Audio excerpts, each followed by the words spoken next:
Parami ng parami ang Pinoy gamers na nahihikayat na mag-register sa Unity League.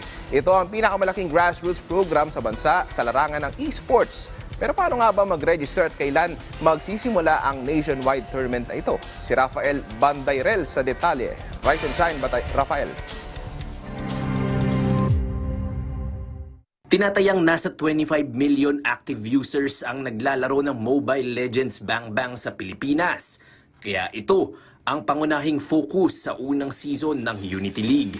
Matapos magbukas ng registrations noong Pebrero, 44 na ng mga koponan mula sa iba't ibang bahagi ng Pilipinas ang sumali. Ito ang tinalakay sa pinakabagong edisyon ng Philippine Sports Writers Association Forum nitong Martes ng tanghali. Para kay Unity League Project Manager Victor Cabuay, maaaring magsilbing tulay ang mga programa tulad ng Unity League sa pag-asenso ng mga kabataang Pilipino. Grassroots is the way to go talaga. Grassroots is actually tournament na ganito, it gives more opportunities to grow. Not mismo sa sport but sa local scene natin.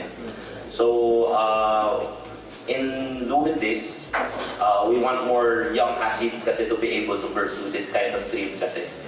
Naniniwala naman si PESO Executive Director Marlon Marcelo na maliwanag ang hinaharap ng bansa sa larangan ng esports at patunay dyan ang patuloy na pamamayagpag ng Cebol National Team pati na ng mga professional squad sa mga international competitions. Talagang maganda yung nakikita nating future sa mga atleta and happy to say naman that yung iba nagkakaroon na natutupad na nila yung dreams nila at a young age.